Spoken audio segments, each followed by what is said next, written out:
What's going on, everybody? It's me, Bob Philips, and join me today on my episode of visiting as many historical worldwide battlefield sites in the summer of 2025. So today's June 20th, so welcome to Fort McHenry, the Battle of Baltimore, 1814. First stop on our journey. Francis Scott Key, this is for you, buddy.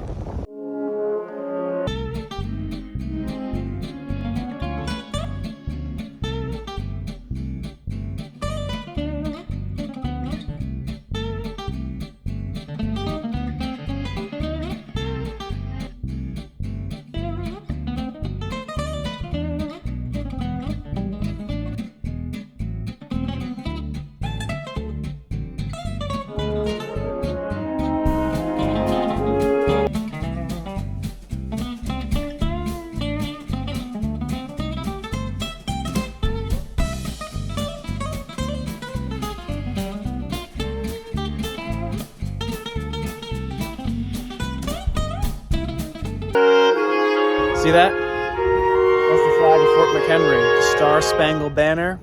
Right here, baby.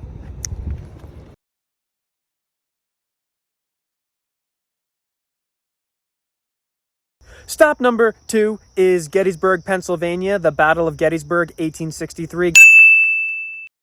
Guys, the reason why I chose to stop at this location as opposed to perhaps Cemetery Ridge, Little Round Top, or maybe even Culp's Hill is because we are standing at the marker of Gordon's Brigade of Ewell's Corps. Guys, I have an ancestor who fought in the 31st Georgia right there. I know it's ironic because, well, I'm wearing the blue, and Jason Goose, who I am related to, fought in the Battle of Gettysburg in Ewell's Corps of the 31st Georgia, Company K. Well, conflict of interest, but I am related to him. It's not just world history, it's family history. So that is stop number 2. Guys, we were at Gettysburg, Pennsylvania, and, well, there are more battles to find. Schwim.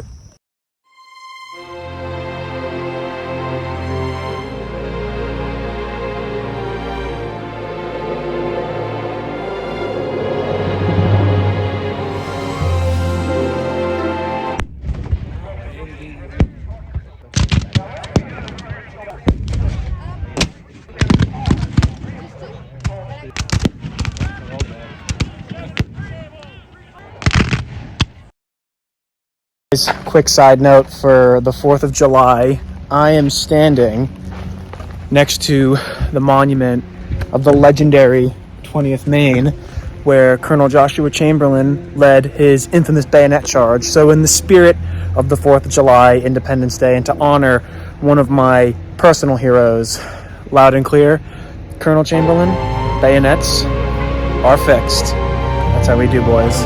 Union forever.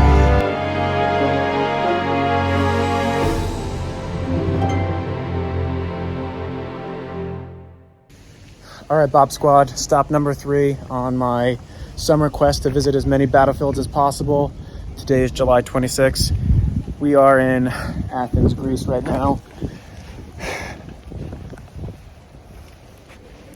Right there, that's the Acropolis. Pretty cool ancient ruins. The battle that took place here, various. We're literally standing in the place that was once the Macedonian Empire, the Roman Empire, the Ottoman Empire. It was once under the control of Nazi Germany. So take your pick. Various battles. Athens, Greece. Stop number 3. Schwam.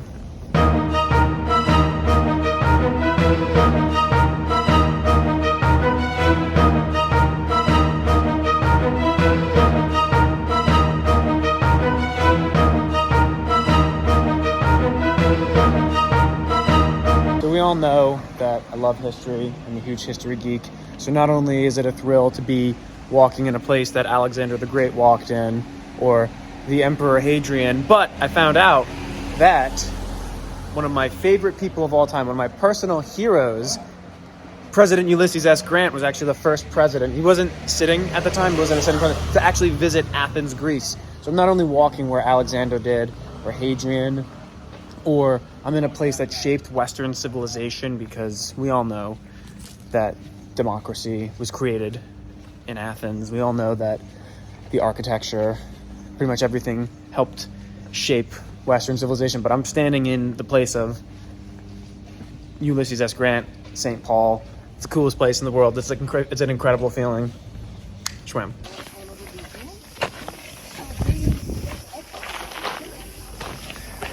Boys, there's some rich Crusader history going on in this place.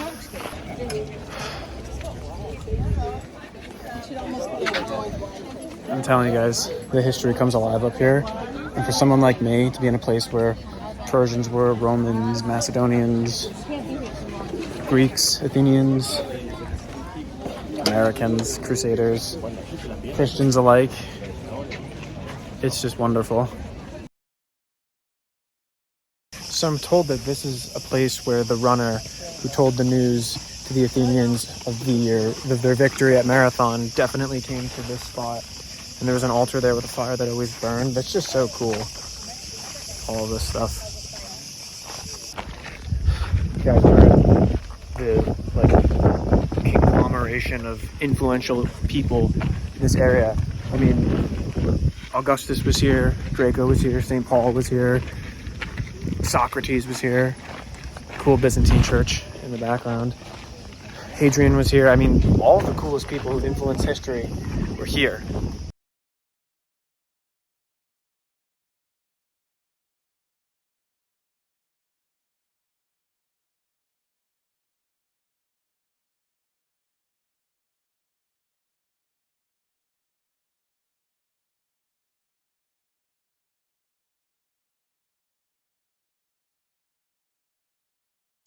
All right, gang, it's stop number 4 on my tour of battlefields across the world.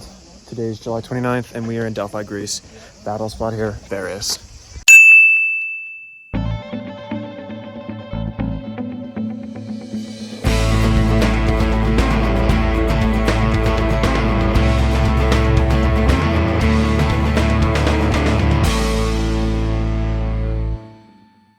All right, gang, today is July 30th. Stop number 5 on me touring historic battlefields across the world is Santorini. See that? Battles that were fought here, Various. I think it's fair to say, Dave's Vault, baby. Schwam.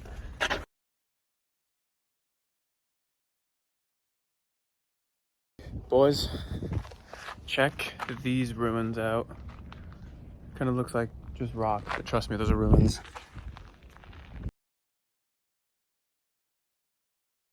All right, for the boys back home, I'm now on that rock. This is the site, I think it's called Scaros. It's the site of a medieval castle. Venetians built this place for fortifications as like a citadel. So, yeah, we're just gonna check it out.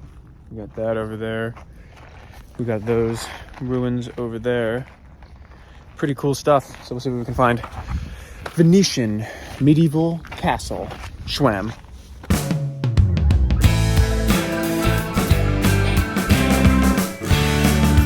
Boys, as I explore these medieval ruins of the Venetians, I wish I had my bullwhip. I feel really incomplete right now. I'm without my bullwhip. I feel like a poser, an imposter, you know, Indiana Jones without his whip. That would make this thing. If I had my whip up here, then I would truly be Indiana Jones.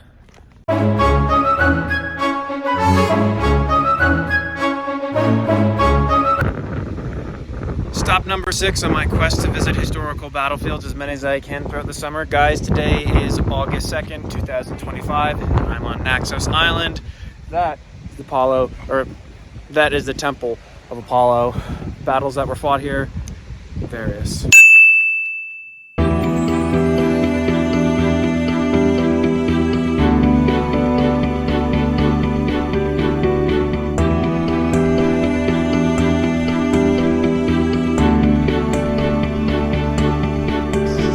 Boys, as we go down these pathways, we are walking back in time.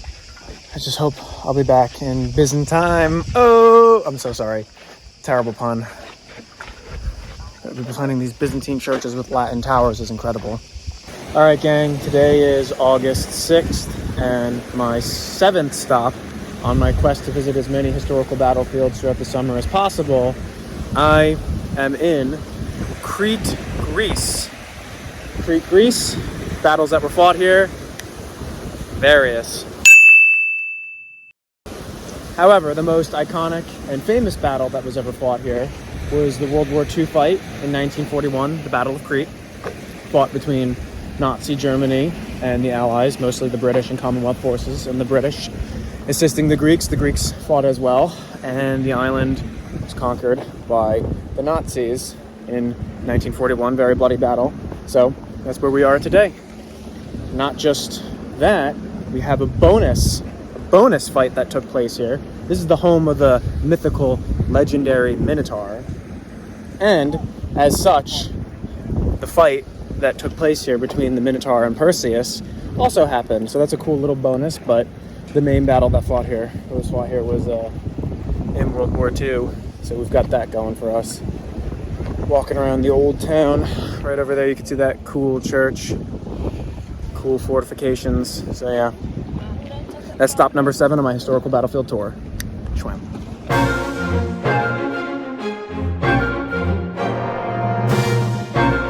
Alright, this is beyond cool because they have weapons over here. And then they have reconstructions of the naval ships. So I've come to the right place for a battlefield tour.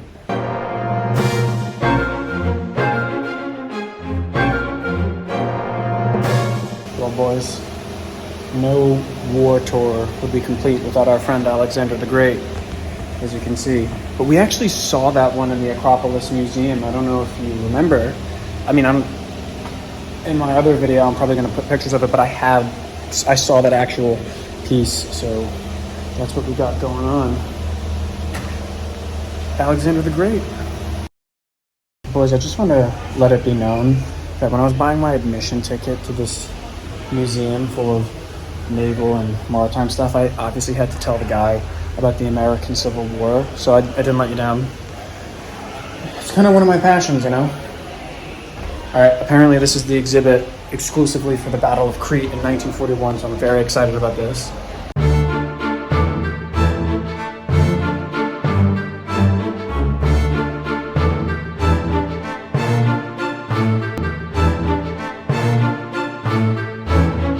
Alright guys, I'm super excited about this. This is like an exhibit that mimics being on the bridge of a destroyer. So I'm going in.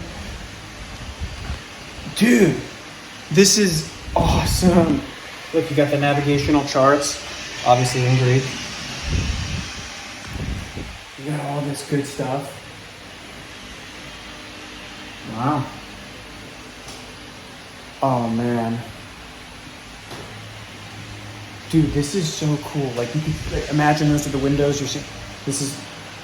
That was awesome. You're on the bridge of a destroyer during World War II and the Greek Navy. Awesome. This museum is beyond cool because you can see all these models of warships. I want to get a view of that pretty awesome battleship over there for you guys. I know you're going to love that. Maybe even more than me.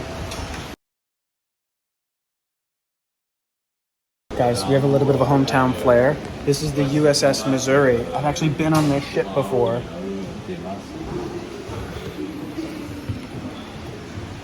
It's an American ship. It's currently in Pearl Harbor. And if I'm not mistaken, this is where the Japanese surrender was signed, ending World War II. So I've actually been on this ship before. And as you can see, it's American just like me.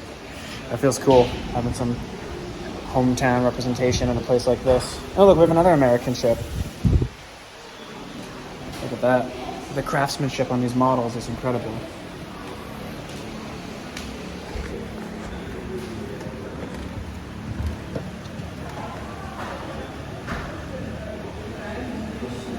Alright boys, so this bad boy over here is the USS Alaska, and as you know, that's like the state I'm gonna move to because I love Alaska. And you can see this is another cool American ship. We got more American representation up in here, which feels great. So I guess I don't have to talk about the Civil War anymore. Anyway, yeah, the craftsmanship on these is incredible.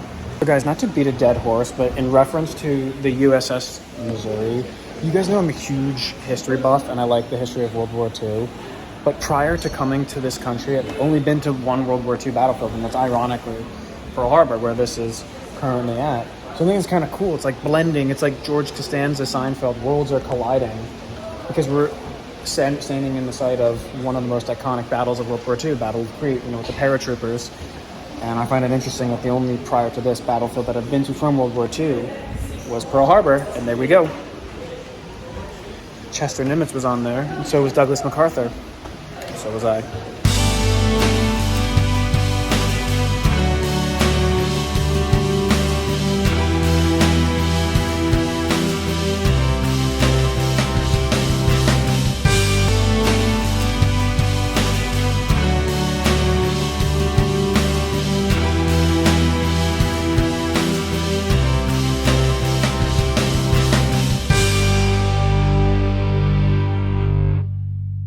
All right, boys, so this is the part of the museum that's dedicated to the Battle of Crete.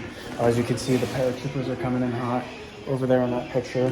Got a lot of miniatures and exhibits over here. You also see, like, there's a Greek soldier uniforms, British, Australian, and then they have, like, maps and recreations of the battle, but they also have armaments and weapons, which, honestly, this is, like, the coolest thing in the world. Living out World War II. Oh, no way. The Enfield rifle. In English. I speak English. Oh, it's the Webley. Those are great revolvers. Indiana Jones used one in that last Crusade. This is awesome. This is a crazily cool museum. Well, boys, that museum was officially awesome. So it got the Schwam seal of approval. Schwam. All right, guys, today is August 27th, and stop number 8 on my tour of battlefields across the world. We are at Antietam for the 1862 Battle of Antietam. That is Burnside Bridge, and that, of course, is Antietam Creek, sometimes known as the Battle of Sharpsburg. Guys, September 17th, 1862 is the bloodiest day in American history. Ironically, it is also the day that the law of the land, the Constitution, was created. So those two anniversaries are rather tragically, but sometimes poetically marred together. But yeah, we are here at Antietam in Maryland, 1862. So that is stop number 8. And as I mentioned, of course, the tragedy is, for the Battle of Antietam, bloodiest day in American history, over 22,000 casualties happened on that one day. That is a lot. That is extreme. And guys, the Bob Squad is about to cross Burnside Bridge. And there we go. We're crossing Burnside Bridge. Over there is the Antietam Creek. Crucial spot during the battle. Very hard fought combat took place here, and our friend Ambrose Burnside managed to take this bridge. Very strategic, important position. I mean, the irony is, I just got back from Greece, and I'm more excited about a spot in Maryland than in Greece, but it just goes to show you how much I love my country, I love my people, I love my history, I love my heritage. And yeah, Bob Squad, I hope you enjoyed that. Guys, I am standing outside the infamous cornfield here in Antietam. The church is back that way, but this right here is where the Union troops advanced forward into the Confederate lines. And honestly, this is, I mean, I've been told that the fences are recreated, but I couldn't imagine coming through corn like this and then advancing into the Confederate lines the way they did. But it's kind of daunting. Just imagine you're a soldier, because the cornfield, fighting for the cornfield was brutal. Just imagine enemies within this corn coming at you. You could just feel the intensity. Just looking into it, you just feel the intensity. This is crazy stuff. Guys, it's me, Bob Philips, still at Antietam. I am in the infamous sunken road. I mean, honestly, I am in awe and speechless. Look, you can see this. This is my first time ever coming to Antietam. And, you know, I go to Gettysburg all the time. But to tell you the truth, I really feel it. Like, you really feel the carnage that happened here. You really feel the history. And this is, to me, it's unreal. And I'm speechless. I actually feel the history. I feel the carnage. You can feel the emotional weight. I know that's like really cheesy. You hear that on like the Sci-Fi Channel or Ghost Hunter channels and stuff. But like, I just can sense the pain that's been here, the intensity. You could just feel it in the air. You just feel it in your senses. You could just, it's undescribable. The sunken road, bloody lane. I mean, the Irish Brigade, the famous Irish Brigade, attacked this line, this position. Unreal. Guys, Bob Philips is back, still in Antietam. I'm walking back down the bloody lane of the sunken road, as you can see. And out of all the battles that I've been to this summer, all the battlefields, I have to say I'm in awe of this one the most. So who can say what comes next? But the awe I feel, like the somberness, like this is crazy. It's indescribable. But yeah, the sunken road, intense stuff. I want you guys to check down this area. Like you could see down there, it just continues. So imagine if you were a Union soldier having to attack this position. It's daunting because you're a Confederate. You have cover here. You have the advantage. But then once this position's taken, you're completely exposed. So yeah, unbelievable stuff. The fact that we're in the infamous bloody lane. I can only imagine the sight of all the people. And I can only imagine how much blood would be flowing down this thing, because this is a pit in the ground, like a trench, and blood would probably pool up a lot. So look at that. Battle of Antietam, guys.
Bob Squad. Today is August 27th, and my 9th stop on my quest to visit as many battles across the world during the summer.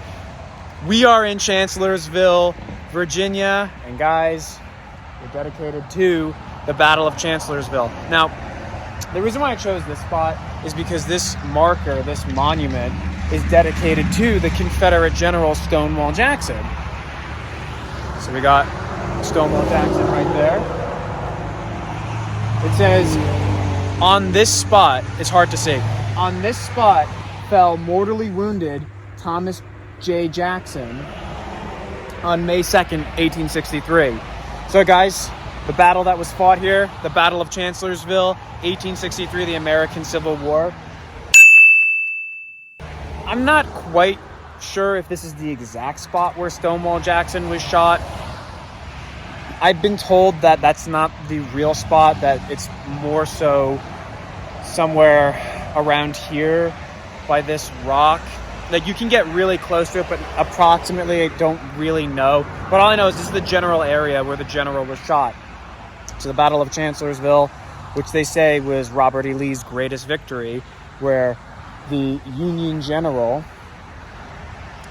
fighting Joe Hooker had a force basically double the size of Robert E. Lee. He had over 130,000 men in his army, and Robert E. Lee had 60,000 men, and very, very boldly, Robert E. Lee split his smaller force and actually managed to win the battle. So we got that right there, the monument to Stonewall Jackson.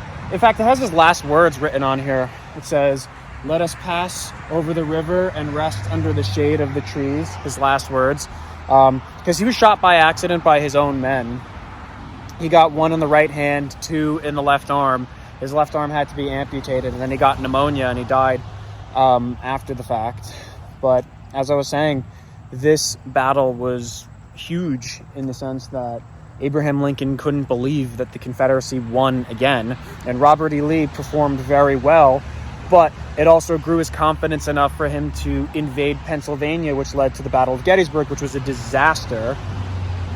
And yeah, monumental battle. So we're gonna just see what we can find. So look at that. Stonewall Jackson. What a guy. All right, Bob Squad. We are currently walking around the visitor center at Chancellorsville. Like, this is a captured Confederate flag. The son of New Jersey captured this, and even though my ancestors fought for the South, I am from New Jersey, so that's kind of cool. But yeah, this is super cool. Well, guys, I've never been to Chancellorsville before, and this is the same day as me coming back from Antietam. I was at Antietam a few hours prior, and I gotta say, I'm used to going to Gettysburg, and Gettysburg is huge. Antietam is not that big, and the Battle of Chancellorsville, the battlefield's really not that big, but that doesn't matter. It's still really cool, and I'm excited to be here. Like, you can just see like the trees and stuff. But yeah, doing the battlefield tours is like, it's like the highlight of my life at this point.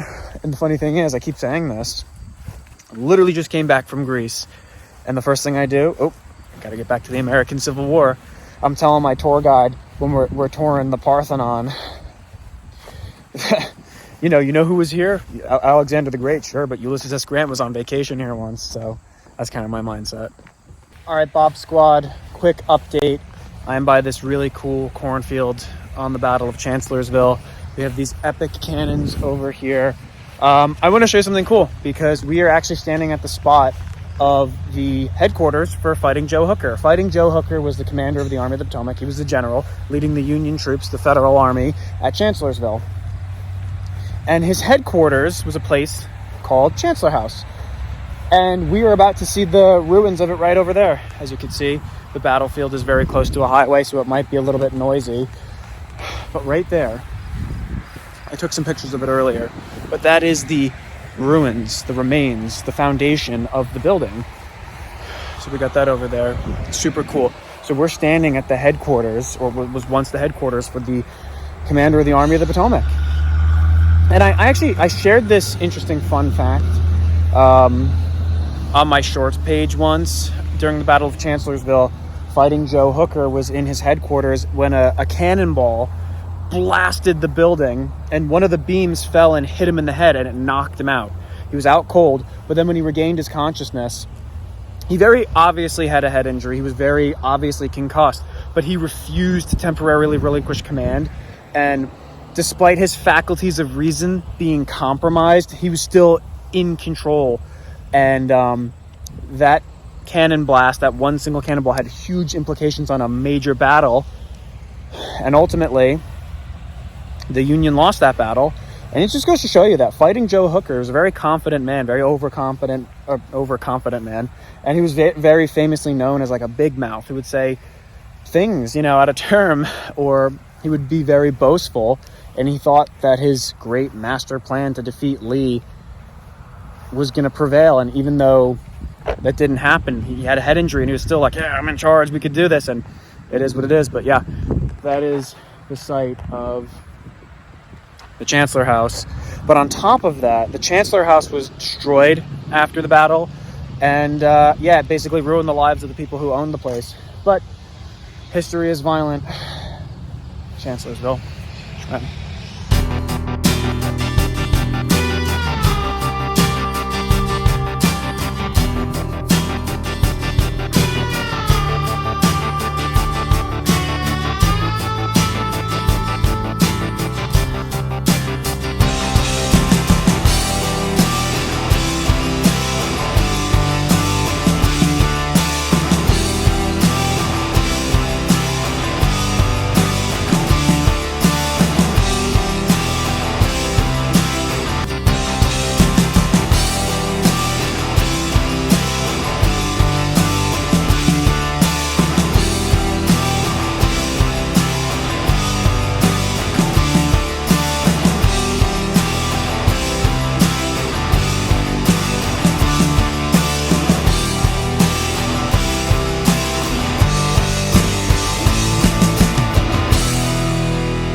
All right, Bob Squad, today is August 7th, and on my quest to visit as many historical battlefields across the world before the end of summer 2025, my 10th stop, guys, I am at the site of the Battle of the Wilderness from the American Civil War, May 1864. So, guys, this might not seem like much, but the fact is, this battle is huge for the history of the Civil War, and I'll tell you why. Ulysses S. Grant, the commander of all Union armies who headquartered himself with the Army of the Potomac, this is the first battle between Robert E. Lee, the commander of the Army of Northern Virginia, the infamous Robert E. Lee, faced off against Ulysses S. Grant. The two met each other for the first time in this battle, and the outcome was inconclusive, but it was a bloody, horrible struggle fight. So we have this rest stop place that illustrates the battle. And like I said, Ulysses S. Grant and Robert E. Lee are two of my personal heroes. They're two of the greatest generals in American history, and they clashed for the first time here. This is monumental.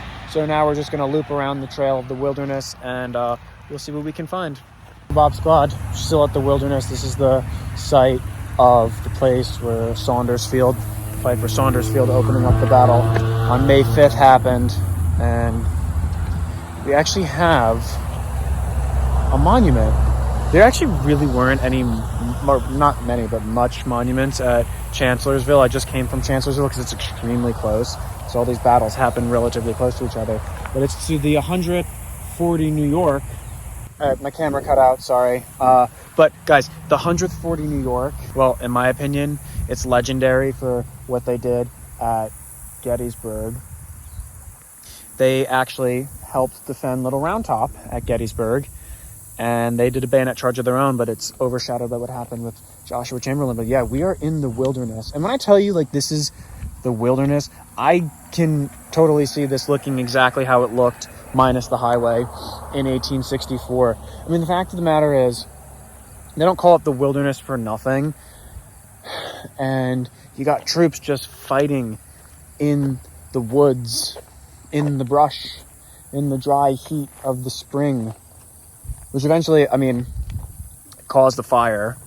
Rather infamously, there was a fire that broke out during the battle in the brush in the wilderness, because the small arms fire, the gunpowder, the explosives, the cannons, eventually it burned the brush, and wounded Union troops weren't able to move themselves.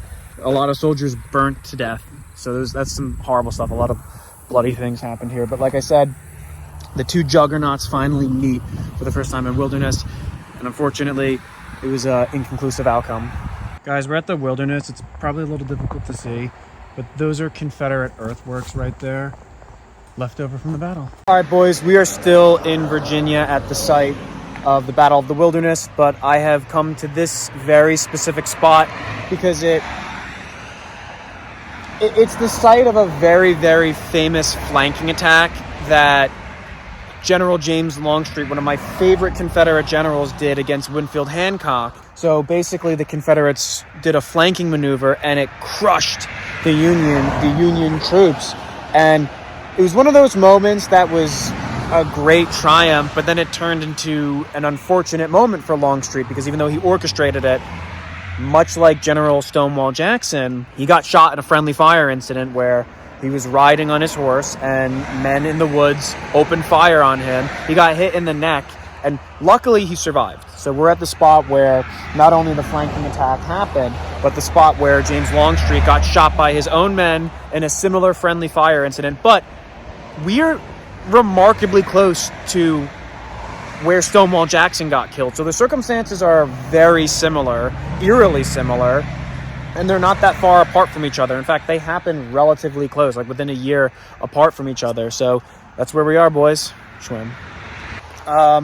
It should be noted, I'm still at the spot of the attack, the flank attack, very close to where James Longstreet got wounded by his own men. I forgot to mention, General James Longstreet became a Catholic after the Civil War, and as someone who's a Catholic, I think that's kind of a big deal to me, so it's really cool. But yeah, just wanted to share that. But still, this is the Wilderness. They don't call it the Wilderness for nothing. You know, what's remarkable to me is, as I'm driving through these battlefields and I'm driving through Chancellorsville or the Wilderness, it's really, like, it's not an open field or anything like that. And there's not a lot of monuments or markers or anything like that. There's plaques and, like, signs. But I am astonished that places that had intense fighting or areas of rich historical place, like, people live there casually. Like, there are actual really nice residential houses in places on the Chancellorsville battlefield, or like on the Wilderness battlefield. It's kind of cool. I'm just not used to that, because I mean, Gettysburg, I go there all the time. Antietam, I just went there, and they got monuments and preservations and cannons everywhere. But still, and yeah, so I'm clearly enjoying myself. This is one of the coolest trips I've ever gone on. An awesome road trip. And yeah, so that's what we got for the Wilderness.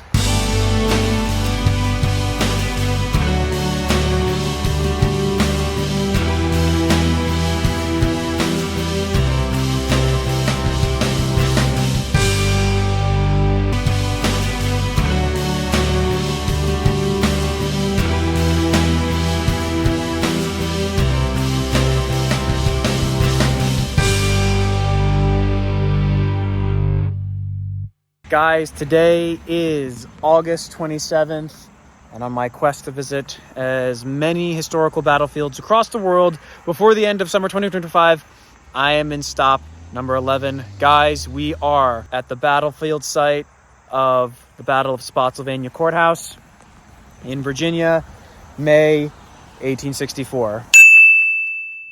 I'm actually standing at the place where the highest ranking general in the Union Army to be killed in combat is. This General Sedgwick was killed during this battle, and this is monumented to his memory.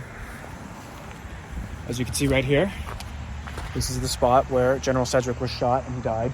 The irony, of course, is he was telling his troops that the Confederates couldn't shoot very accurately, and, well, he got shot. Famous last words. I think that's like the testament to the famous last words saying. But anyway, yeah, we're at the Battle of Spotsylvania's Courthouse, the battle that happened in May 1864. This was like the second major battle of the overland campaign between Ulysses S. Grant and Robert E. Lee. And the thing is, the Battle of the Wilderness was inconclusive. for the most part, and Ulysses S. Grant's like, all right, let's just disengage and fight them elsewhere, and then we can have better suitable conditions to fight. And when the two armies engaged here and they clashed here, this was an extremely bloody battle. Over 30,000 casualties happened in this battle. The Union suffered, I think, if I'm not mistaken, over 18,000 casualties, while the Confederacy had over 12,000 casualties. And overall, the result of this battle is inconclusive. And the reason why people say it's inconclusive is, like, both sides claim victory. The Confederates held their position, and they weren't taken over. Like, the Union didn't break the Confederate position. They defended themselves properly.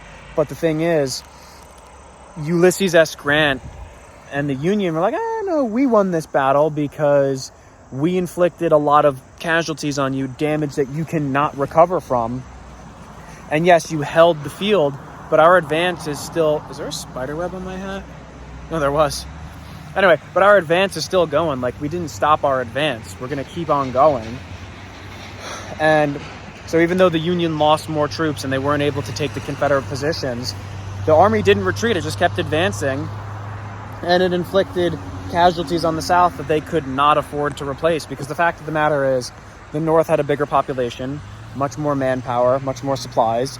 And the Confederates, their soldiers, the amount of soldiers they had was a depreciating asset.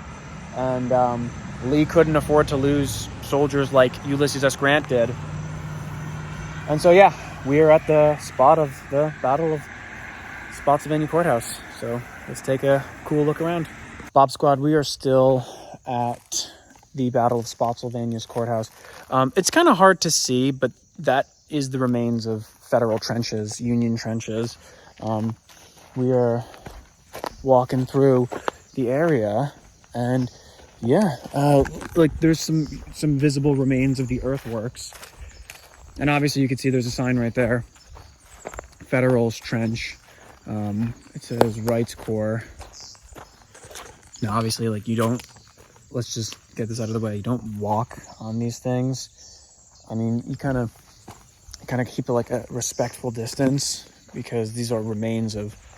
They have archaeological value to history buffs, but it's still really cool. You can see the remains of the trenches. So, yeah, we're on Upton's Road right now. All right, boys. So we're at the site of Colonel Upton's attack. I believe these are the Confederate trenches. I mean, there does seem to be like a divot here, and this is where they are. And down the line, you can see like bushes and stuff. I'm pretty sure that's like the distinction of Confederate trenches. So Upton and his men came charging through those woods to here with their bayonets, and they actually managed to capture the position and a few guns, kind of like those ones you see over there. And they used their bayonets and they captured a bunch of prisoners. But then the Confederates from over there in that position, they counterattacked, because the initial Union attack wasn't really supported and Upton couldn't advance. So that is really cool, though, because this does look like the archetypal place in which like a bayonet charge of some sort would happen, or at the very least intense fighting. So, boys, this is the route where Upton's charge took place. As you can see, he captured 900 men, and then not much longer after that, the Confederates counterattacked, and then by nightfall, the position was recaptured by the Confederates. They retook the guns, but this is it. Like, it really does look like a legit Civil War battlefield, and I'm not gonna lie, I kind of like that there's, like, no monuments or anything, and the earthworks are, I mean, I don't want to say they're, like, preserved, but they're clearly identifiable by those bushes. So I have a feeling this is exactly what it would have looked like in 1864. Who would have thought, guys? Honestly, the crazy thing is, I'm giving more attention to this and more emphasis and explanation on this than battlefields from ancient Greece. But to be fair, I'm not Greek. I'm American. This is my home, and these were my people, and this is my history. So I obviously know it more and better, but still, this is really cool. Taking the route that Upton and his men... Oh, wait, there is a monument right there. That's got to be the... Okay, we're going to take a closer look. Update from Spotsylvania's courthouse. We are at the bloody angle where a lot of hand-to-hand fighting happened. And I'm told some of the earthworks are still visible. I mean, we got some monuments over there. So we're just gonna take a look and see if we can find them. So you can actually definitely see some of the Confederate earthworks over here. Like, that might seem just like uneven terrain, but that is the remains of the trenches of the Bloody Angle. You can see these. I mean, the amount of carnage that took place here is insane. Unfortunate, really bloody. But yeah, so you can see like the Union troops were coming forward, and then the Confederate positions were here.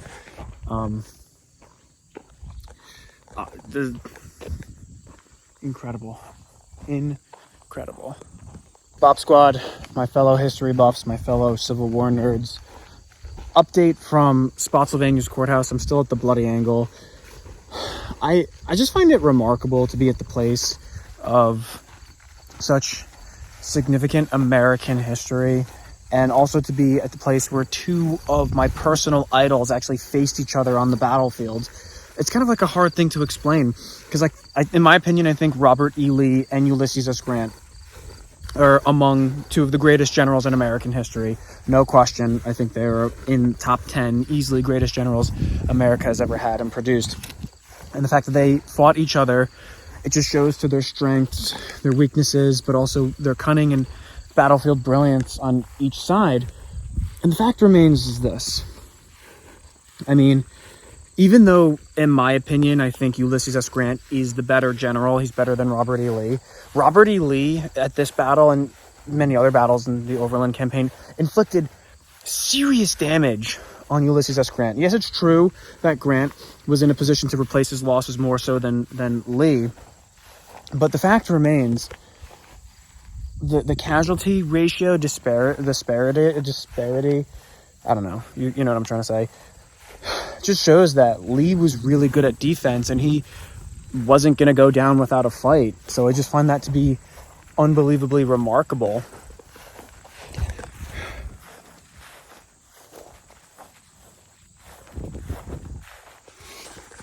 And so that's what we have. We have the two greatest commanders in the Civil War fighting, and the result was inconclusive. It's like the thing where the Joker says, when an immovable object meets an unstoppable force. I think that's what you get. Robert E. Lee versus Ulysses S. Grant. So that's just an update I wanted to share. That's what's been coming to mind. And truthfully, this is one of the coolest road trip adventures I've ever had. And I mean, I initially didn't plan to do these like update segment, battlefield tutorial, tutoring session things. When I started doing this, I was more, oh look, you can see the earthworks rising. I was more so planning on just doing like, here, I'm stopping here and some pictures, but I can't help myself. Like with the Civil War, this is really a passion of mine, and it's so close to home, literally, figuratively, metaphorically. I mean, my family fought in the Civil War. My ancestors were Civil War veterans, a lot of them, and it just means a lot to me, and it means a lot to world history, and it's crazy. Brave men, my heroes. Yeah. All I have to say is just God bless America, and I really hope that our heroes who fought to preserve the Union, and our heroes who fought to put down the rebellion, did not fight in vain, and that their sacrifice can be honored, not only honored, but lived out continuously, evermore. So we're at the Bloody Angle, and that's my little spiel. Schwam.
All right, Bob Squad, today is August 28th, and for my 11th stop on my journey to visit as many battlefields across the world before the end of summer 2025, I am at the historic Fredericksburg, Virginia. And the battle that took place here, the Battle of Fredericksburg, December 1862, the American Civil War. Now, actually, fun fact, this part of the battlefield actually did see action during the Battle of Chancellorsville, and I went to the Chancellorsville battlefield yesterday. But we are at Marye's Heights. This is the sunken road, as you can see, the stone wall, the sunken road. It continues that way. Marye's Heights is over there, and if you notice, we're at the stone wall right now. That statue right over there, that is the statue dedicated to Sergeant Richard Rowland Kirkland, also known as the Angel of Marye's Heights. Now, Sergeant Richard Rowland Kirkland, we're going to go closer to the monument, to the statue, to give you a better look. This man is a true American hero because what he did to be known as the Angel of Marye's Heights is incredible. Basically, the sunken road, the stone wall, a lot of Union troops were gunned down as they advanced for 8 hours trying to take this position. Like, imagine if this was open field and you're just charging into the stone wall over there or into the sunken position over here. And a lot of Union troops were just gunned down at a disproportionately high amount compared to the Confederate casualties.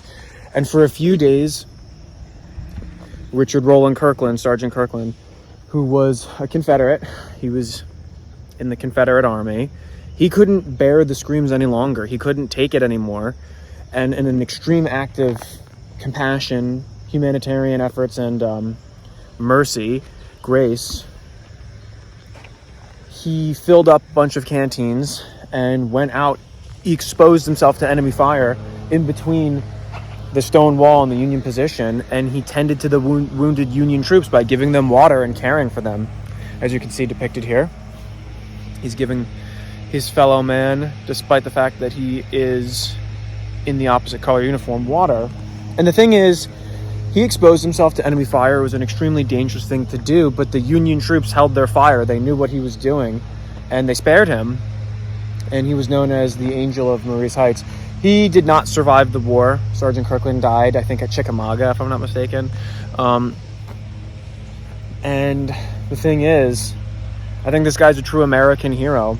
I always love stories of compassion in war where it's the prime example. We might be on opposing sides, but you as a human being are still a human being. Ergo, I am going to help you in a moment of suffering. And that's exactly what the Angel did. Incredible man. And honestly, there's a lot of people who complain about Confederate statues, or there's like this huge controversy over having monuments dedicated to Confederates. And I disagree with most of those assessments when people say they should be taken down. But I think at the very least, this is me being preachy right now, everyone can understand and appreciate why there is a monument dedicated to this individual, regardless of him wearing the gray uniform. He is an American hero. He did an amazing thing. I believe is in heaven. So that is what we're doing right now in Fredericksburg. There is much more to see. And yeah, Marye's Heights, Fredericksburg, Bob Philips. So guys, we're still at the sunken road right now, and I'm on the other side of the stone wall, the very famous stone wall. To tell you the truth, I mean, there's a neighborhood here now, but back then, when there wasn't a neighborhood, and you have to walk for hundreds of miles in the open, I couldn't imagine being a soldier advancing to the stone wall just to be cut down, because Marye's Heights is up there. We've got the guns up there. We've got so many Confederate troops lined along the stone wall, giving them protection. And then the added bonus of the road being sunken. For those who want like an equivalent, this is basically like what happened to the Confederates at Pickett's Charge at Gettysburg. For 8 hours, you have Union troops advancing towards Marye's Heights, only to get schwacked, to get cut down by Confederates positioned along this stone wall in the sunken road. And they say the Irish Brigade had the most famous advance during this. They came very, very close to the stone wall. But the fact of the matter is, you see here, like you're just walking to the stone wall. There's absolutely nothing, and you've got a bunch of Confederates shooting at you. I couldn't imagine that. That just takes an extreme amount of bravery. And people always say that one of, if not the most one-sided battle of the Civil War is the Battle of Fredericksburg, because the repeat attacks on Marye's Heights, with Union troops just being gunned down, gave like disproportionately high amount of casualties for the Union compared to the Confederates during this battle. So Fredericksburg is one of those battles that was a complete disaster for the Union. But as you can see over here, like the sunken road continues. Guys, it's me, Bob Phillips. I'm still at Fredericksburg at Marye's Heights. I want to amend something. This is actually my 12th stop. I completely made a mistake in the intro. This is not my 11th stop. This is my 12th stop. So let's continue the video knowing that this is spot number 12. I actually just found this this illustration map that could actually properly explain the battle better than I could. So the Rappahannock River was an obstacle that the Army of the Potomac had to cross. And unfortunately, the War Department was extremely slow in sending the commander of the Army of the Potomac, General Burnside, these pontoon bridges. So it gave the Confederates enough time to defend their position. So by the time the bridges made it, the troops had to advance under fire. And, you know, the town was bombed. And we are here by the sunken road, and as I was saying before, it was hard to visualize because neighborhoods have built around it, but this is the sunken road. This is Marye's Heights, the hill right there. That's the sunken road. And imagine being a Union troop advancing here from the open. That's what we're dealing with. Incredible stuff. Actually, that's a really great illustration that perfectly illustrates the Battle of Fredericksburg. And I always love stuff like this, and I love how conservation and National Park Services provide that for tourists like myself. So hopefully that is a better explanation with visual representation. Schwem. Squad, I am in Fredericksburg, and I am at the place known as Chatham, which is actually really, really incredible. This is an old estate that was used all throughout American history in the South, actually, and hosted people like George Washington, Thomas Jefferson. In fact, fun fact, I'm related to Thomas Jefferson. He's a cousin of mine. He's a third cousin from 9 generations back. So like my 9th great grandfather is his uncle or something.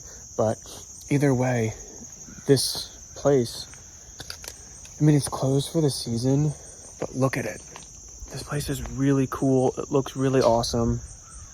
And it was the headquarters for the U.S. Army during the Battle of Fredericksburg. And the people who owned it, well, they weren't able to, like, properly keep it after, because when the slaves were free, they were no longer able to have the same luxurious lifestyle. But this is still really cool. This is beautiful ground. I honestly feel like I'm transported back in time. So this isn't just, like, Civil War history. It's like other American history. Like, we're gonna go into the back, we could see the Rappahannock River. There's statues everywhere, the garden, the fountain. Like, this is really incredible. Bob Squad, so here is the rear view of the estate, which honestly, like I said, I just came back from Greece, and seeing all these statues that look Greek and Roman, I don't know, I just feel like I'm in a really classy, dignified place. This is just beyond incredible. I'm in awe of the architecture and the grounds. And this is a really, honestly, really beautiful property, really beautiful mansion. But the thing that's really interesting here is this was the headquarters for the U.S. Army during the Battle of Fredericksburg. And you can actually see very well the town of Fredericksburg, the city of Fredericksburg. It overlooks it. Well, that's a horrible view, but I'll show you a better view. Like right there. It overlooks Fredericksburg. That's Fredericksburg right there. So we got these cannons, the river. So this is unbelievable.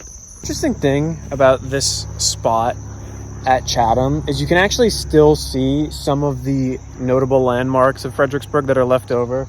Like there's the Episcopal Church, There's the Baptist church, the courthouse, and then it's really difficult to see, but there are some spots where you could see where the pontoon bridges made it over.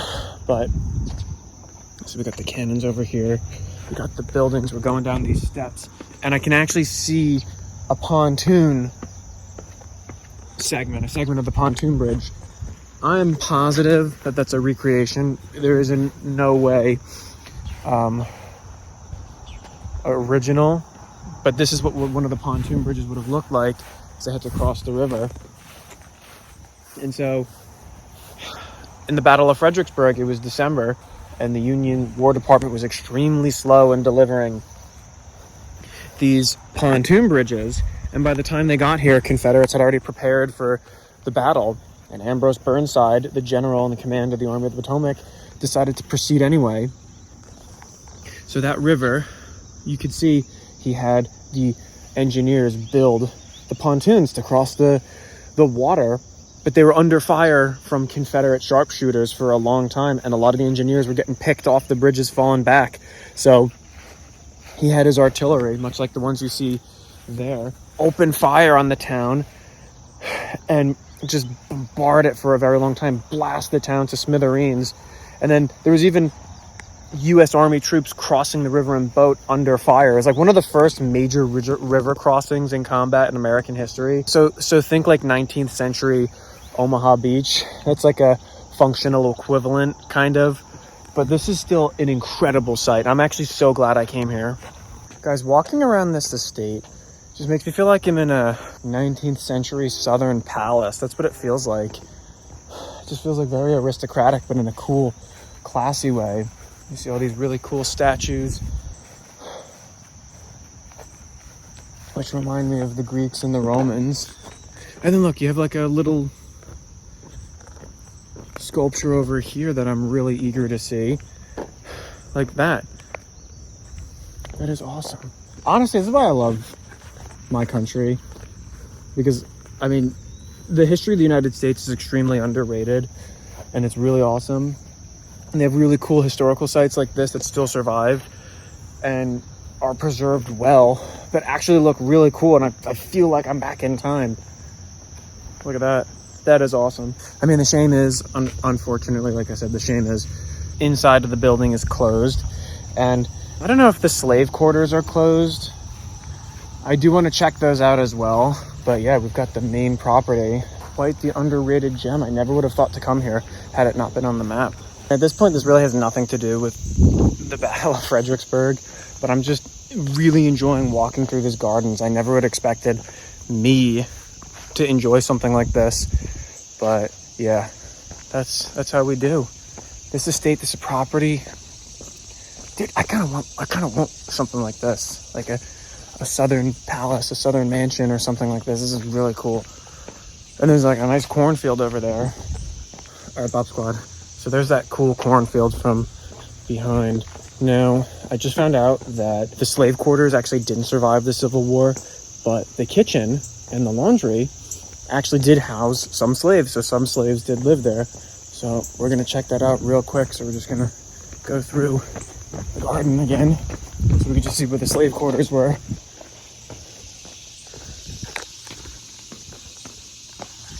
Honestly, walking through this is a delight. All right, so that is the kitchen and laundry where some of the slaves worked and some of the slaves lived there. Let's get a closer look. All right, so this is the kitchen I was telling you about. This is where some of the slaves worked and lived. And unfortunately, the other quarters don't exist anymore. They didn't survive the Civil War.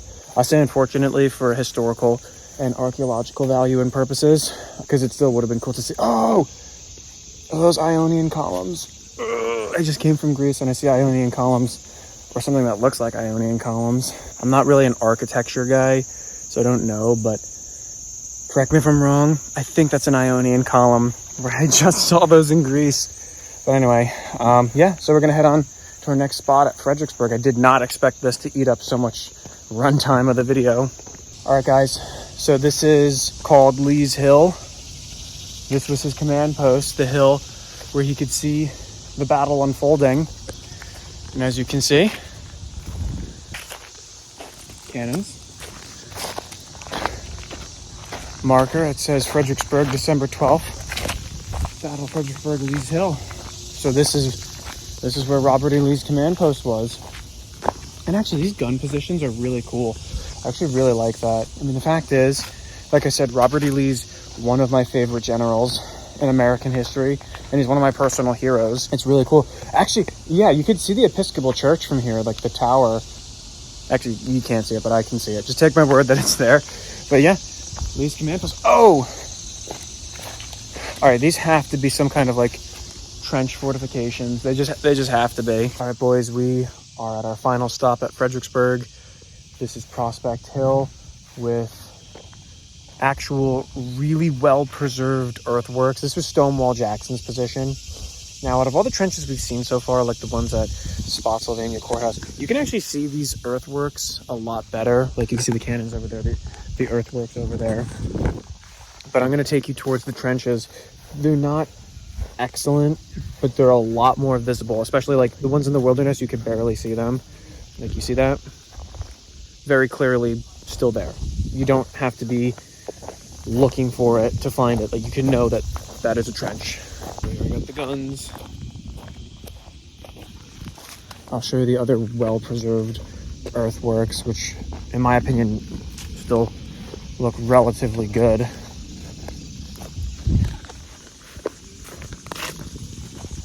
See that? That earthworks, like those are very clearly trenches. So that's really cool to be at the spot where Stonewall Jackson, one of the most formidable Confederate generals of the Civil War, held this position. This is Jackson's flank. Honestly, this spot right here, that is like very well preserved. You can see. I don't want to get too close to it. I want to get close enough to see it, but not to touch it. Look, you can see the trenches as it goes down that way. Honestly, the trenches go far, but you could see the line all the way and the open field and even the railroad's right there. So that's really cool. Anyway, that's my last stop at Fredericksburg, and yeah, schwam.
Guys, today is August 28th, and on my 13th stop to visit as many battlefields across the world before the end of summer 2025, we are at Petersburg, Virginia, and this is the location of the mine that the Union troops dug, which instigated the Battle of the Crater.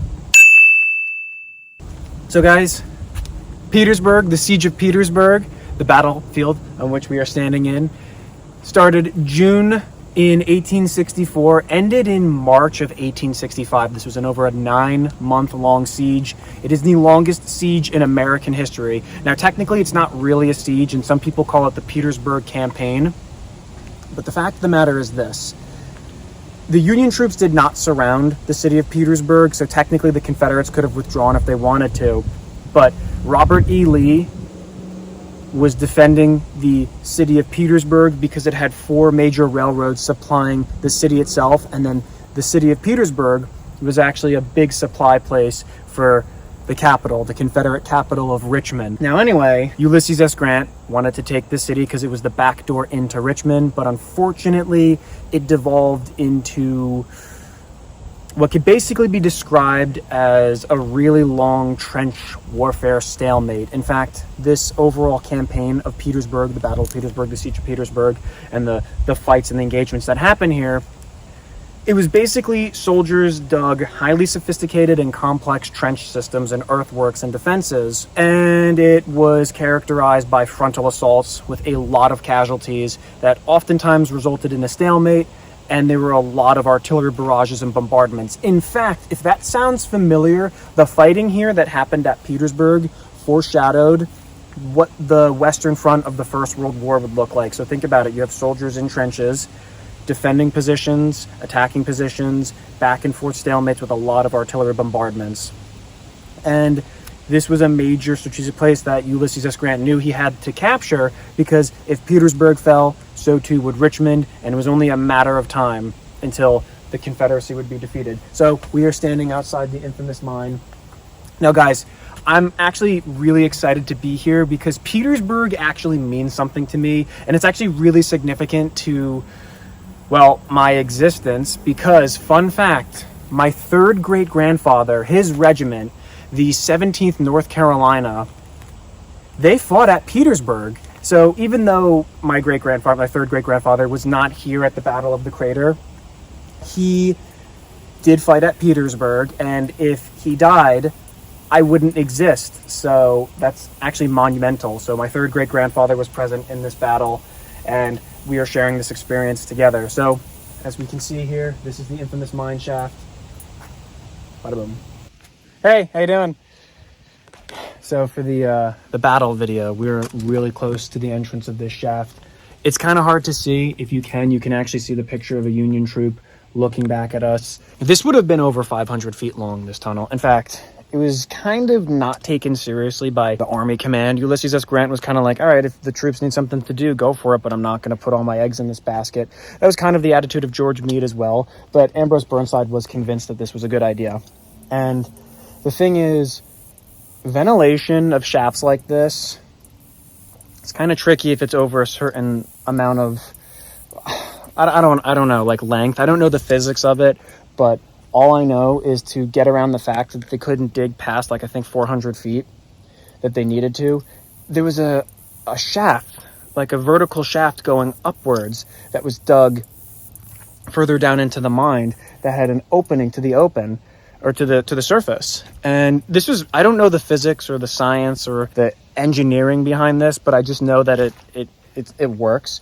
They lit a fire at the bottom of this shaft because hot air rises, so it would draw the hot air from the tunnel and shoot it up the shaft, and then it would replace the air with breathable air, meaning that this long tunnel was properly ventilated by a constant running fire dug in a position further down in a vertical shaft, which is really, really incredible. Just goes to show you that Colonel Pleasance, the miner who was once from Pennsylvania prior to the war, doing this for a living, brought his expertise and experience to the battlefield.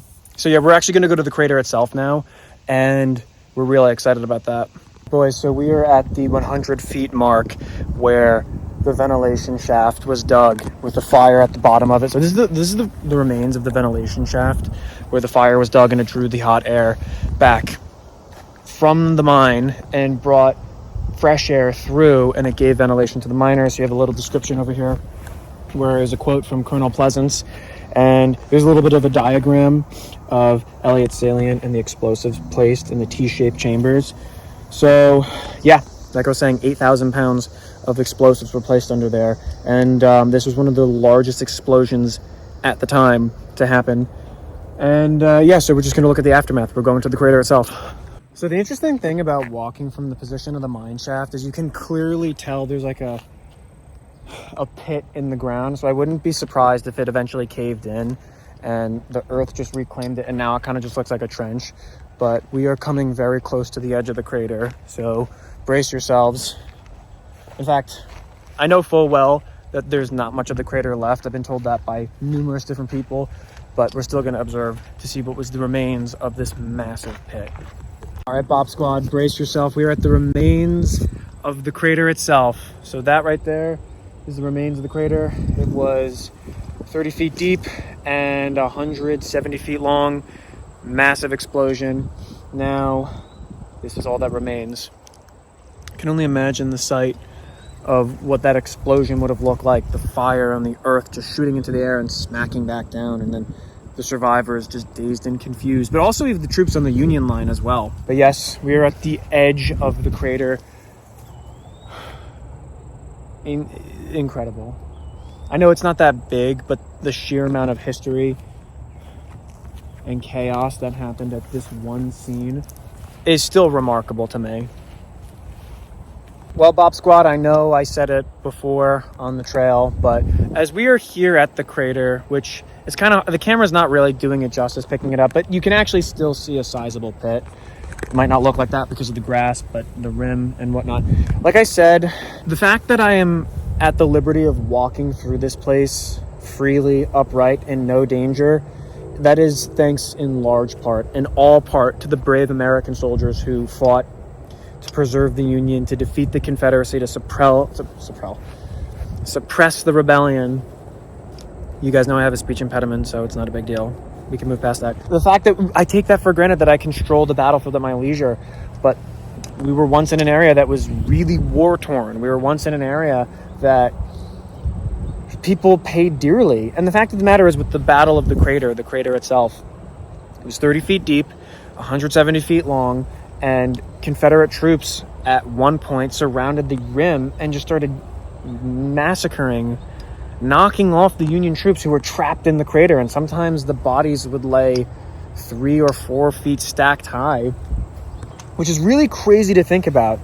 And the casualty ratio for Confederate to Union was extremely high. The Union troops lost so many compared to the Confederates, who didn't lose. I mean, they still lost significantly a lot. Like over 200 died in the blast itself, but the subsequent fight, it's insane. And then also the tragedy of what happened to the black troops who came to provide support, how they got really mercilessly killed by the Confederates, is also a travesty, a tragedy. But I thank those brave men for making the ultimate sacrifice for me, my freedom, and for this country, and to preserve the Union evermore. So remember to always thank and appreciate the sacrifices they made, and pray that they receive eternal rest in peace in the kingdom of heaven, and that they're granted peace by the Creator, God Almighty. That is my little spiel. I didn't plan for this, honestly, when I did the Bob Vlog battlefield tour, but being that the Civil War is one thing that really means a lot to me, I couldn't help myself. But the Battle of the Crater, here we are. We did it, boys.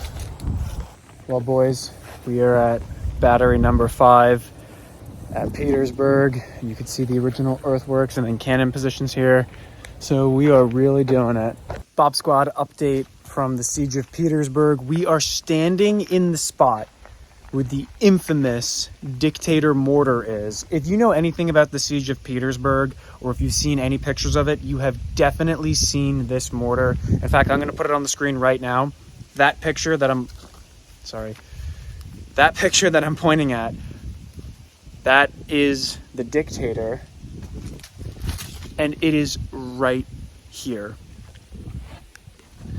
This bad boy was so big that it required a custom rail car to transport it from City Point to the battlefield. In fact, its recoil was so huge that it would damage this firing platform. This mortar could fire 200-pound shells in 2 miles in a matter of moments. Now, this weapon was huge. It was really big, but it wasn't the most practical, so it was used early in the war. Early in the siege. But the fact of the matter is, this is like a juggernaut of American Civil War history. It is one of the most iconic weapons in the Civil War, used especially by name, the fact that it has such a formidable name. But this is the Dictator. Take a look. Breathe it in. As Batman would say, that's fear. And then over here, we can actually see the powder magazine. The remains of the powder magazine for ammunition is right there. So that is our first real test of bravado. Can you withstand the mortar known as Dictator?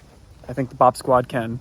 Schwem. Boys, walking through the woods of Petersburg, you can see some more defenses and trenches. To be honest, if these signs weren't pointing them out, I probably wouldn't even know they were there. So the crazy thing is, because I've said this to other people in reference to touring battlefields. I've never said this on the vlogs or anything, but it's crazy to me how I, and by extension we, because we're in this together, can walk through these battlefields and just go from place to place, when for soldiers of the time to do what we were doing, to just stand up straight, walk freely, they would have to pay for that with their lives, or with the cost of a lot of blood and a lot of American lives. So for us to just walk through the battlefield at Petersburg, through the siege of Petersburg, because it was an over 9-month siege, it's just our right to do that was paid for by the blood of a lot of troops. So that's just something we got to keep in mind. We owe these people everything. Guys, it is like history has come alive while we were walking the battlefield at Petersburg. I mean, you could see the cannons over there. You could see the open fields over there. Guys, to most people, it's just an open field, no big deal.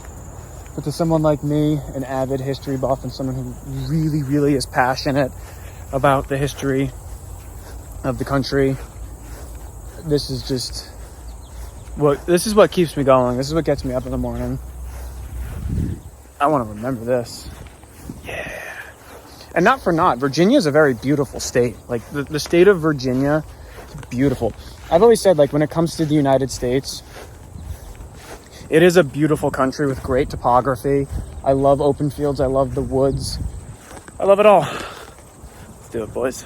Guys, update for the tour at Petersburg. We are at the site of Fort Morton. Oh, it just flew in my ear. Anyway, this is the spot where Union General Ambrose Burnside witnessed the catastrophe that was the Battle of the Crater. He witnessed from this spot what would go on to be, as Ulysses S. Grant say, the saddest effort he ever saw in the war.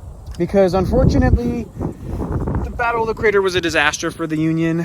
It was a horrible nightmare. It got a lot of troops killed, and yeah, all of that effort didn't result in what they wanted, and unfortunately Ambrose Burnside had this spot to overlook the battle.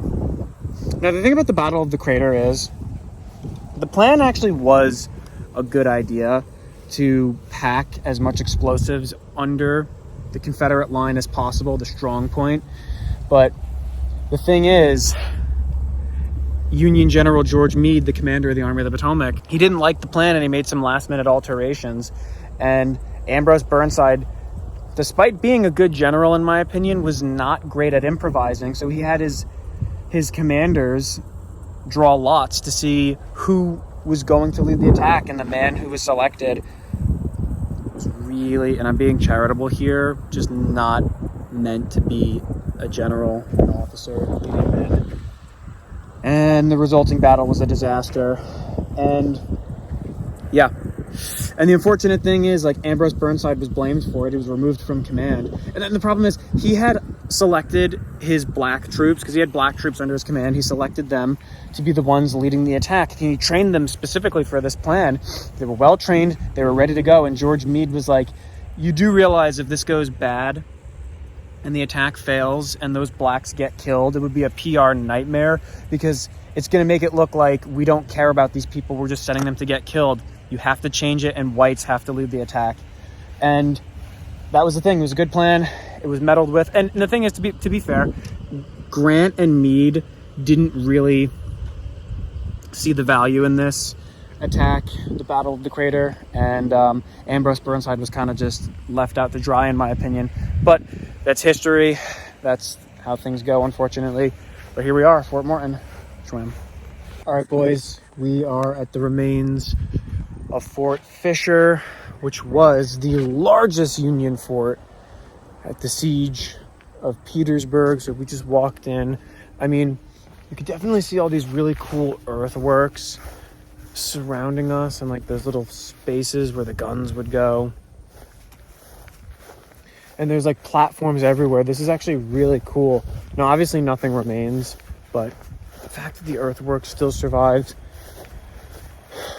is remarkable, actually. Look at this. Yeah, Siege of Petersburg. This is unreal. There's so many of these spots. There's like observation decks. We're gonna take a closer look. Guys, real quick, I'm on top of this observation post. So you could see like the earthworks surrounding the fort.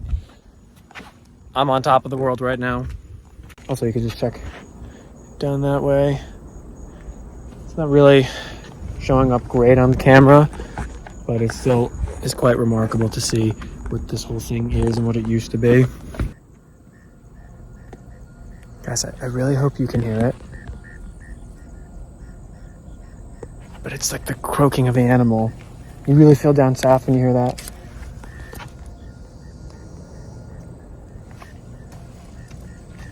I really hope that came through on camera, but you hear like that like croaking noise. And I also love the noise the bugs make in the trees, like the or the that's how you know you're having a good outdoorsy summer. But yeah, down south in the summer, having a great time in this battle vlog, which is probably super long by now, so I apologize for that. All right, Bob Squad, we are currently at Fort Wadsworth, and this is the spot where the fort on the Union left during the Siege of Petersburg protected the Union troops after they had taken the Weldon Railroad. So, you think about this area, I don't know if that's the actual railroad that's still in use, but you can obviously see like train cars, or can you? Let's see. Oh, there you go. Train cars over there. So the rail line was vital, and it was something that cut off one of the railroads into Petersburg, which basically the thing is with the Siege of Petersburg is when Grant couldn't take the city, he was, I'm going to strangle it to death, basically.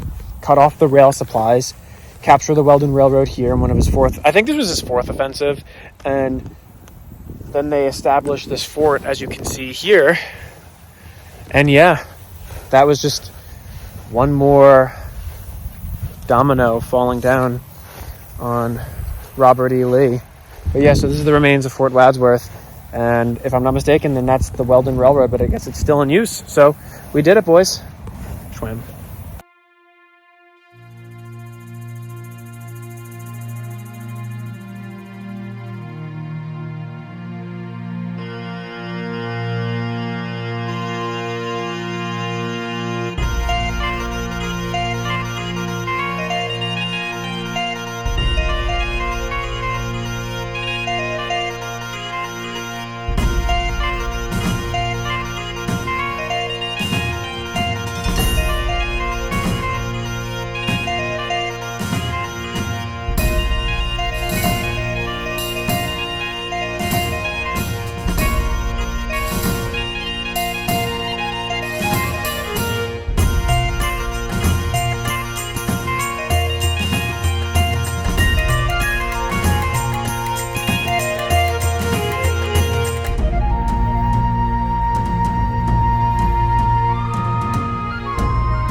Bob Squad, this is still going to be in the battle video, but I am now officially in North Carolina. I dipped past the state line because I was visiting the family of my ancestors who live very close to North Carolina and Virginia. So that is the sign that says "Welcome to Virginia."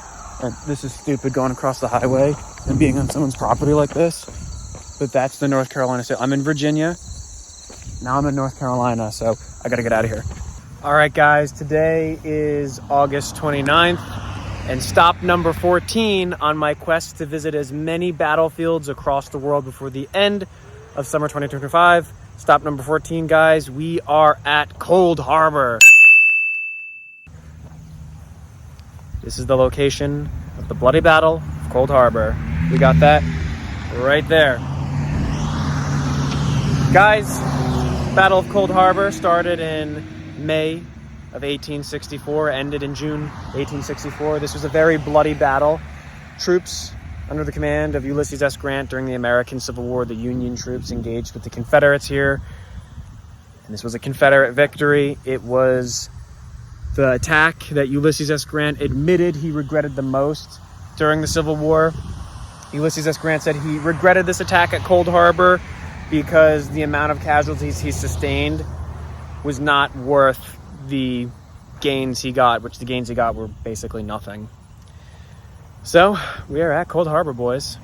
Exploring the battlefield at Cold Harbor. We are at Bloody Run. And I forgot to mention, I think the most iconic Civil War picture of Ulysses S. Grant was actually taken after the Battle of Cold Harbor. The Cold Harbor picture of Grant, that's the most iconic one. I'm just going to put it on the screen right there. That was here. So yeah, we're at Bloody Run right now. We're going to keep exploring the battlefield. Boys, I'm driving the battlefield tour, and you can drive through, and those trenches are very clearly defined. Like you could, there's no mistaking it. You could see that. Those are the most well-preserved, clearly defined trenches I've seen. I'm not going to go into them, but like if you look over the top, those are very well-preserved trenches. They're very clear, very defined. You could totally see like the earthworks, the fortifications here. That is really cool. Let me just get a quick view over there. Like you could see, there's a couple different lines of them too. So that is actually really, really cool. We are still at Cold Harbor. As you can see, the trenches, it's actually more difficult to see from this angle, but take my word for it, they are there. I can see them very well. Look, actually, even better. So apparently these trenches were 7 consecutive miles long. So you see that? You can actually see that a lot better, a lot easier. Those trenches down there. So this is incredible stuff. Formidable positions that stood in between Ulysses S. Grant and capturing the Confederate capital of Richmond. And these are what the Confederates used to defeat the Union troops coming at them. So we saw a lot of Confederate trenches. Now we're gonna take a look at some Union trenches. Yeah, they're not as like well defined or big, but you can clearly see them. It's difficult with the trees, leaves falling, but I take my word, I do see them. They are there. A lot smaller for sure. In fact, I feel like I could see a bigger trench down beyond there, but still, we're in the Union position now. Imagine just being a Union troop just advancing from here and then attacking the Confederates. That would be brutal and rough. And a lot of people say that the First World War was like the trench warfare stuff, but a lot of that stuff originated in the American Civil War. Cold Harbor, bloody, gritty, brutal fight.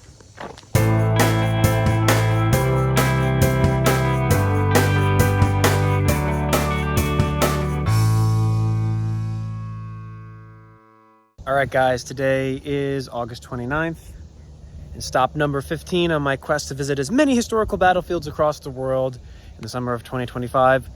We are at the site of Gaines' Mill, a part of the 1862 Battle of Gaines' Mills, which was a part of the 7 Days Battles in the American Civil War. Now, guys, this is kind of a cool spot because the Battle of Gaines' Mill, the 7 Days Battle, was McClellan facing off against Robert E. Lee. And Gaines' Mill, if I'm not mistaken, was Robert E. Lee's first victory in command during the Civil War. So that is substantial. And as I've said before, Robert E. Lee is one of my favorite American generals. So we are standing at the spot of one of, if not his first victory in the American Civil War. So you can see this really cool background. You can see the cannons over there. That is really cool. So we're here where Lee was, Stonewall Jackson, McClellan. And the irony, of course, is I should have mentioned this at Antietam, but you guys know I'm from New Jersey. McClellan was the governor of New Jersey at one point in his life. After the Civil War, he became the governor of New Jersey. And even though I don't really think McClellan's a good leader or a good general like that, that is still worth mentioning. So this is his history too. So yeah, Gaines Mill, 7 Days Battle, Schwam.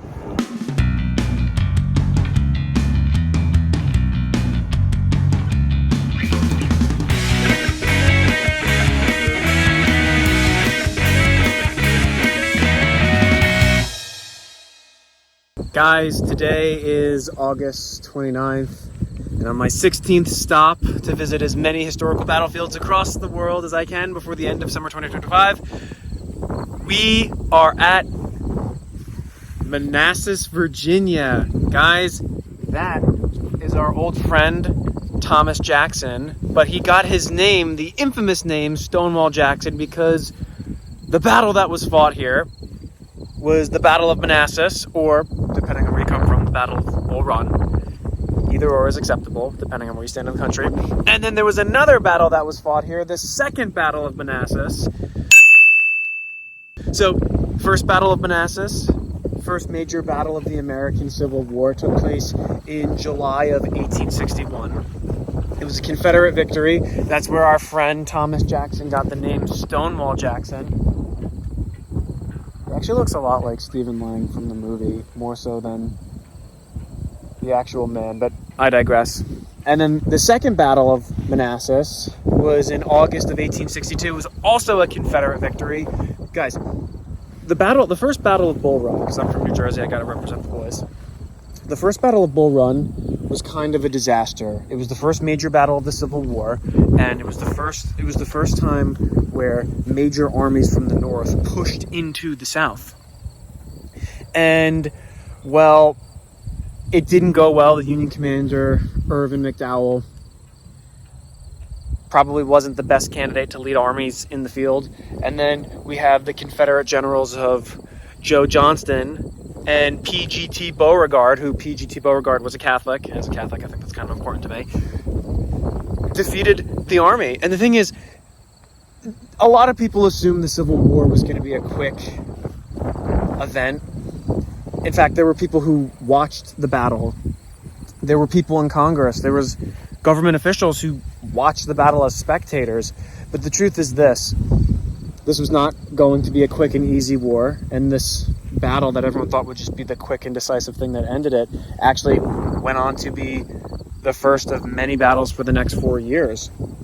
In fact, such things that happened at First Manassas was the uniforms between the two armies were actually kind of similar. There was like a bunch of different uniforms worn by the Confederates and the Union troops, but the scary thing is there were Union troops who wore the gray or the butternut that was typically associated with the Confederates, and then there was Confederates who wore blue that was typically associated with the Federal Army. So there were instances of friendly fire. There were instances of confusion of, is that the enemy? I don't know, because the uniforms weren't properly established. So even though now we say blue or gray, Confederate or Union, at the time, it was one of the major problems that was highlighted as a result of the battle. Like the proper uniform that distinguished who your enemy was blurred. So yeah, we got that going for us. That was a really long intro. But that's our man Stonewall Jackson. I actually just came back from Chancellorsville. I stopped there one more time. But yeah, this is an open battle. A lot of the other battles that I've been to, like the sites, they are a bit more in the woods and not preserved. But this is like, you could clearly see this. This looks like a Civil War battlefield. So we're going to have fun here. So the man who gave Stonewall Jackson his legendary nickname, General Bernard Elliott B, was shot right here. And the famous word was, he told his men to form behind the Virginians because there Jackson stands like a stone wall. So there we go. That is super cool. Stonewall Jackson. Guys, I live for stuff like this. I love the fact that they have cannons and the ammo carts just aligned all the way down here out in the open, because this does actually, it does really feel like I'm back at a Civil War battlefield. It reminds me of Gettysburg, because at Gettysburg, they did a lot to preserve the battlefield, and they did a lot for like the tourists coming here. And no disrespect to the other battlefield sites, not as much effort was put into that, but I feel like I'm really back there. And another thing I forgot to mention, because I talked mostly about the first Battle of Bull Run, but in the second Battle of Bull Run, Robert E. Lee, one of my favorite American generals, whooped General Pope, the Union commander, so badly that it actually, like, he beat him really badly in the battle, and it inspired him to invade the North for his first time, which led to the Battle of Antietam, which, you know, we were actually just there. But yeah, check out all these guns. This is awesome. Oh, and I also forgot to mention, because I'm huge into the Civil War, and basically at this point most of the video is just dedicated to battlefields of the Civil War. The infamous rebel yell, the yell that everyone knows about from the Civil War, the rebel yell, the battle cry of Southerners during the war, was actually first debuted here when Stonewall Jackson told his troops to advance, and during a bayonet charge told them to scream very, very loudly. And this went on to become the rebel yell. Like, as you advance with your bayonets, give them the yell, and, you know, the rest is, as they say, history. But here we are, just touring the battlefield. I love how these are just such huge markers, and we're doing it. We are at the spot where you can actually see across the road where the fight actually initiated. So we've got a bunch of federal troops. I just dropped my map. That's staying in the video. We keep it authentic, baby. So a bunch of federal troops were advancing from over yonder, and there were Confederate artillery positions here, and they were firing upon the Union troops. But eventually the Confederates knew they couldn't hold, and they had to pull back. It's just so cool because this does look and feel authentic to the Civil War. I mean, you got the nice, cool fences, the tall grass, the open fields, some scattered trees. Honestly, to me, like that is what a Civil War aesthetic is. Even though for the past few days we've been going through a lot of trench works and like dense forest areas, because we've been wilderness, Spotsylvania, Chancellorsville, Fredericksburg, Petersburg. We've got this open field that, to me, just like, it reeks of Civil War, but in the coolest sort of way. So we're really just doing Henry Hill's loop tour mile thing, which is not that long. We're just going across the original first Manassas battlefield. Honestly, I don't know if I'm going to do much about the driving tour for second Manassas, but we'll see what comes from it. Boys, what we have is from those hills over there, the Union troops advancing over here, and after some Confederate resistance, they have to move back. We're doing real time the battle. Well, not really real time, but like we're just going through it step by step chronologically, and that's just really fun to do. Well, Bob Squad, we are still here at Manassas, and what you can see is an excellent array of artillery along the line. And there's our old friend Stonewall Jackson, the statue of the man. You know, I forgot to mention much about the other main Confederate general who was in charge at the first Battle of Bull Run. We've talked about Joe Johnston before, but in terms of Pierre Gustave Toutant Beauregard, fun fact about him: yes, like I said, he was a Catholic, which is really important to me as a Catholic. But I would also say other fun facts would be he was a Creole, spoke French. I mean, his name was French. But he was the commanding Confederate general who fired the first shots of the war. Troops under his command fired the first shots at Fort Sumter, and he was known as the hero of Fort Sumter. So not only was he present here, he was also present at the Siege of Petersburg. But yeah, that's our fun fact. Pierre Gustave Toutant Beauregard. Butcher that. Pierre Gustave Toutant Beauregard. Very interesting, underrated, and in my opinion, underappreciated general of the Civil War. But the irony is, of course, he barely used his first name. That's what we do. Good stuff. But I'm telling you, I'm having the time of my life here. But guys, the first Battle of Bull Run taught us a very valuable lesson. Everyone thought that the Civil War would be a quick, easy affair. It's like the stereotype and the cliche that's found in basically every major war. Everyone's like, it'll be over quick. There'll be just one battle and it'll be the decisive battle. But no, it actually taught us the harsh reality of what would be the Civil War. A lot of casualties and a very long, drawn-out process. So the irony, of course, is we went all throughout the iconic battles, mostly in the middle and towards the end, but we are starting at not the first battle, but the first major land battle. So I kind of think that's funny how that's our loop, that's our trajectory of this trip. There's cannon behind me, awesome stuff. This is Bob Philips signing out from Manassas. Schwem. Actually, boys, before I sign out from Manassas, I do want to mention that I'm here on the anniversary of the Second Battle of Manassas. So today is August 29th, like I said. The Second Battle of Manassas started on August 28th, 1862. And it was a 3-day fight, but I'm here on August 29th. So it's actually kind of cool. By an ironic twist of fate, I'm on the battlefield for the anniversary of the Second Battle of Bull Run.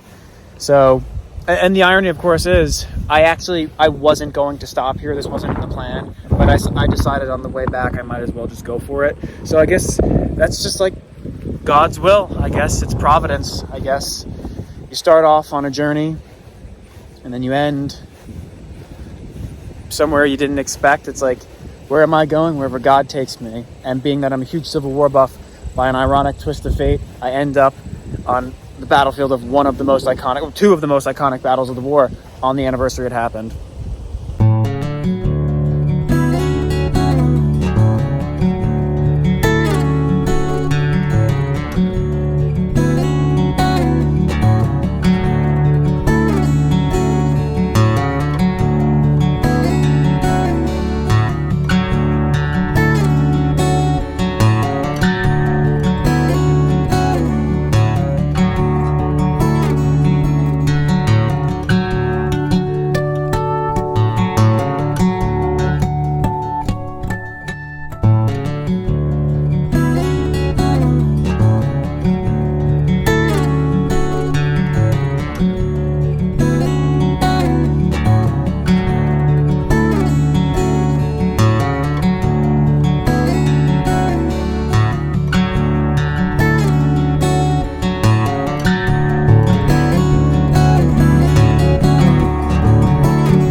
Guys, today is August 30th, and on my 17th stop to visit as many historical battlefields as possible for the end of summer 2025, I am at the site of Connecticut Farms in Union, New Jersey.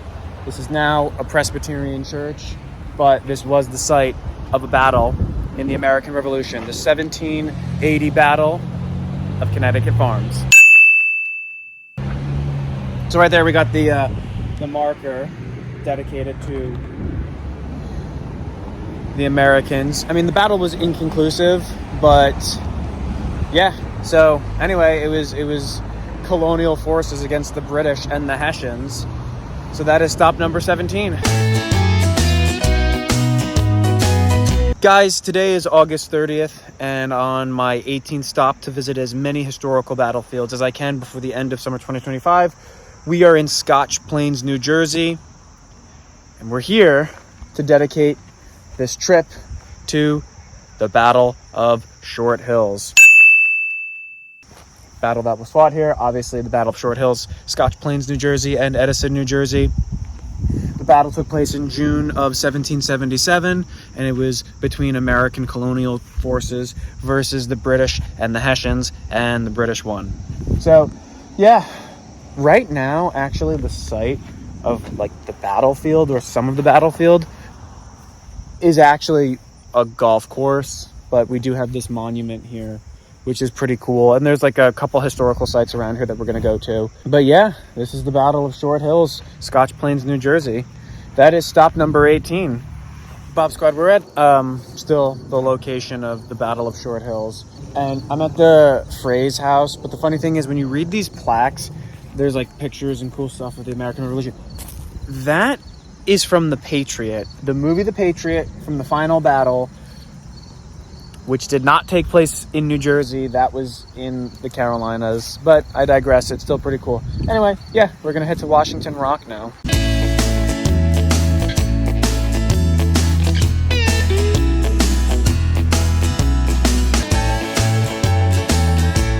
All right, guys. Stop number 19 on my journey to visit as many historical battlefields across the world before the end of summer 2025. Guys, we are in Springfield, New Jersey. The battle that happened here was the Battle of Springfield in 1780, the American Revolution. We're outside the historic Cannonball House, where this house was struck by a cannonball. That's not the real one, that's just a replica hanging. I'm pretty sure the real one's inside, but yeah, this is a Cannonball House. Now, this was America versus the British and the Hessians. And the thing is, as I've reflected, of all the battles that we went to, involving the U.S. lost a lot of them, or, you know, the battles were inconclusive, or they ended in an American defeat. This was an American victory. We won this one, boys. So yeah, the American troops defeated the British and the Germans here in Springfield, New Jersey, and this is the Cannonball House. That is stop number 19, boys.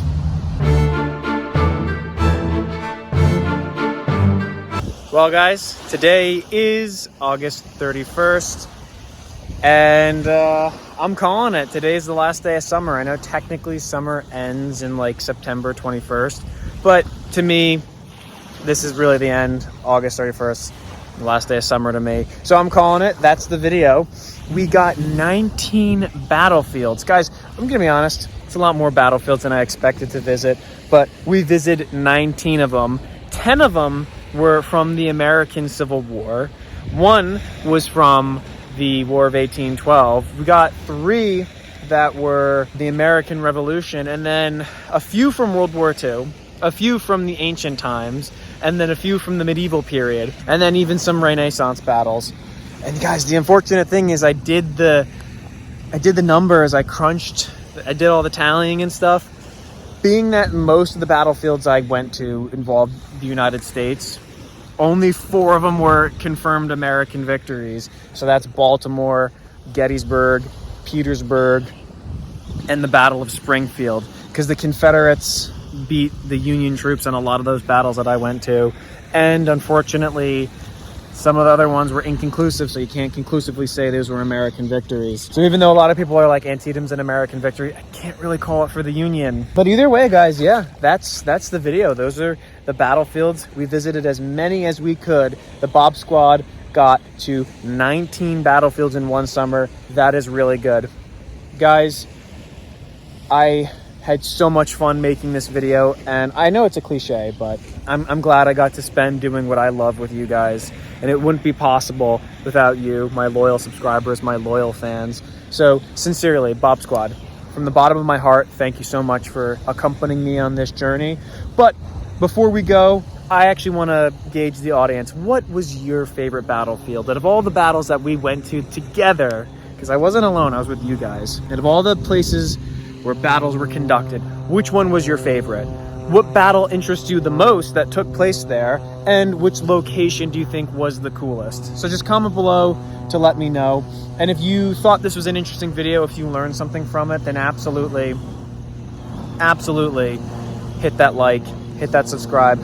Guys, I did this video for you. A lot of time and effort went into it. So I hope you appreciated it. And if you did, and if you enjoyed it, well, do me a favor, hit that like, hit the subscribe. That lets me know that I did something right. And please follow me on Instagram. That's going to be linked below. And that's going to do it for the video, guys. The Bob Squad Forever 2025 summer was pretty good. So I'm going to enjoy the rest of it doing, well, what I love one last time. Hitting the beach. Swim.